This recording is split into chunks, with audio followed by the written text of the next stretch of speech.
Welcome to the CXR channel, our premier podcast for talent acquisition and talent management. Listen in as the CXR community discusses a wide range of topics focused on attracting, engaging, and retaining the best talent. We're glad you're here. All right, everybody, welcome to another Career Crossroads podcast. We're actually doing something a little bit different here. We're going to do a recap. The idea we have just wrapped up our first 2021 candidate experience meeting with our members only meeting, but we are going to just spin some wisdom into the stratosphere of the internet and talk a little bit about a couple of big things we took away. We've got some guests with us. But let me first tell you who's on the line. Obviously, myself, president of Career Crossroads, Chris White, but we've got Jerry Crispin, the founder of Career Crossroads. Jerry, say hello to everybody. Hi, everyone. Godfather of talent acquisition. He needs no further introduction. But in addition, we had a guest speaker today, and it was Kevin Grossman of the Talent Board and the Candidate Experience Awards. Kevin, how are you? Great. Glad to be here. Thanks for having me. Yeah, we had a fun time today. It was really helpful. Had you do a quick presentation on a couple of elements today, so we're really appreciative of that. Thanks for joining us. Absolutely. All right, and Mary, who are you and who are you with? Hi, I'm Mary Gebhardt. I'm with Nielsen, coming to you from New York City, and I lead our talent acquisition operations globally at Nielsen. Fantastic. Appreciate having you here. Tiffany, you might be the newest addition to Church and Dwight from a talent acquisition perspective. Give us a little bit of info about yourself. Yeah, so my name is Tiffany Reyes. I am the TA operations manager for Church and Dwight. I'm having a great time. I'm learning a lot of great things. So thank you for having me. Welcome to the membership. Welcome to Church and Dwight. So it's nice to see you over there. And Brooks, we know you, we love you. We've known you for a long time. Tell the audience who you are and where you're at. Sure, Brooks Thurston. I am with Train Technologies and I am the talent acquisition and global process lead. Awesome. Thank you so much, everybody, for being on. So today we focused on four sort of elements with our membership of the candidate experience. We focused on four pieces, and it was setting expectations. It was customized communication. It was the feedback loop. And it was interview prep. That was the last one. So not necessarily in the order that they happen, hopefully. But so did anybody have any I got a couple of things that were interesting for me, but did anybody have something that stood out today or a takeaway from the meeting or the way that we did that?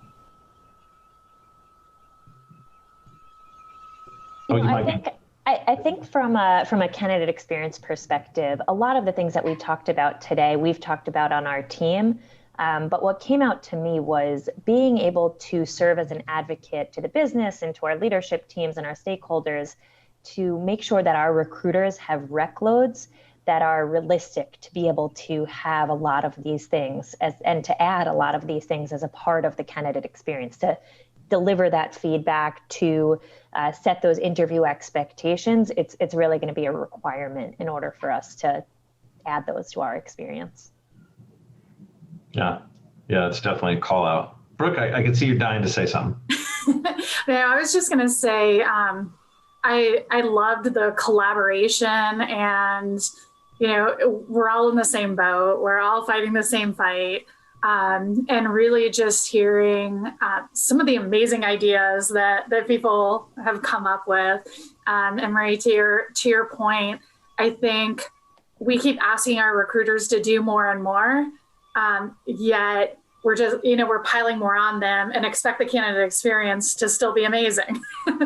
So we've got to find that perfect balance and what that looks like. So I think that's still an ongoing challenge for everybody.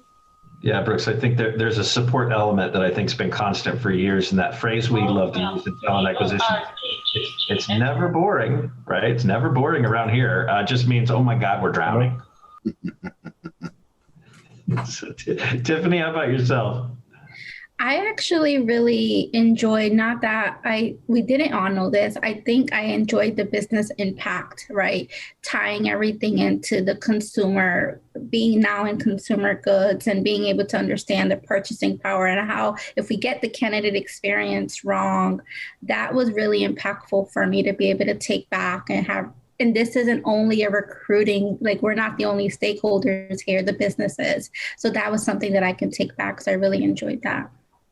Yeah, if I'm not, and Kevin, you might be able to keep me honest here if somebody else doesn't remember. If I'm not mistaken, one of the very first people to sort of do that, at least on stage, might have been Starbucks, where they told a story of how all the realization, and this is years ago, so keep me honest, but the realization that all of their candidates were essentially customers or potential customers.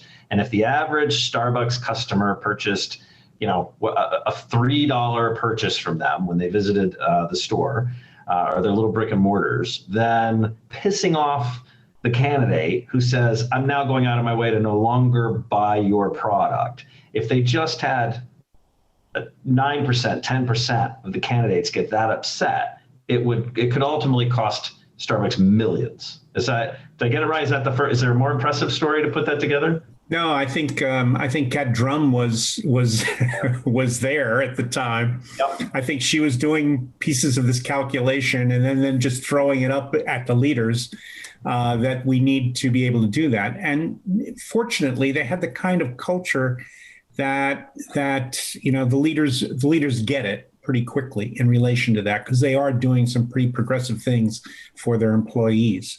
So yeah, but that was one of the early efforts to calculate what is the cost of doing it badly, what is the reward of doing it well. And I think out of that, Elaine and Kevin and others began starting to build the calculations within the talent board. I remember years ago, I don't remember the exact year, but that Susan Lamont, when she was with Marriott still, when she was actually talking about that at a talk at Facebook, that I remember seeing her speak. And she did touch on a little bit on the candidate experience and how that impacts the Marriott business as well. It's always encouraging to hear so many companies are really working hard to try to improve communication and expectation setting and feedback loops and interview prep and everything that we talked about today, because it is not easy to sustain over time, right? Because who plans for a pandemic? And you have economic fluctuations and M&A activity and leadership changes, and there's things hitting the business all the time. But when companies, really are trying to make those sustained improvements, that's exciting to hear about. It's also important for your leaders to know that companies they admire, so members that are part of Career Crossroads, companies that have won the Candidate Experience Awards, when you can go back to them and say, here's what some of our competitors and or companies we admire for the way in which they manage are operating, and give them those kinds of case studies, you're incenting them to go, are we missing something? And that helps. And that again goes back to helping to build any kind of internal business case of making any improvements to recruiting and hiring, to have that data, have that information. And that was another theme that I heard too, was that's always a perennial struggle, making that business case. If leadership is already on board, that's great. That makes it an easier road. But sometimes you have to push up to get to have action taken. So, yeah. So it's funny. So in the green room, I was making a joke about how I took a lot of notes. But I will tell you one thing that really interests me is as the various companies, I think we had about 20 different companies that were chiming in, as all of the companies said what they would do to improve the experience here and there. There was one element that each group of people that were sharing included, and that was some sort of chat or engagement technology, whether it be a chat bot of some sort, real or imaginative, right, future state, or some sort of live chat session was in every element of the recommendation piece, which 2 years ago was fantasy, right? People were just now starting to implement things, or just now looking at chatbots and could they do this, could do that. So it's interesting that was pretty standard for me. I think that was kind of an interesting insight for me. I think it's a recognition that scale is a critical component. And we have had years in which we suddenly discover that somebody thinks of a candidate only as those people they interviewed, not as the people who applied. And now people are starting to recognize that anybody who's taken the time, energy, and effort to research your company and declare their interest has an investment in you.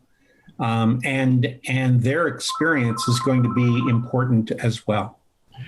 It's fantastic. So I want to thank everybody for jumping on the line with us. Kevin, you're going to share with us some links to some research, the Candidate Experience Awards, and some case studies. We're going to put those on the website for everybody. Absolutely. Yep. Thank you so much for that. Marie, Tiffany, Brooks, thank you so much for being part of this call. We will see you guys on the next Candidate Experience meeting number 2 that's coming up not too long from now. So thanks. We'll see you then.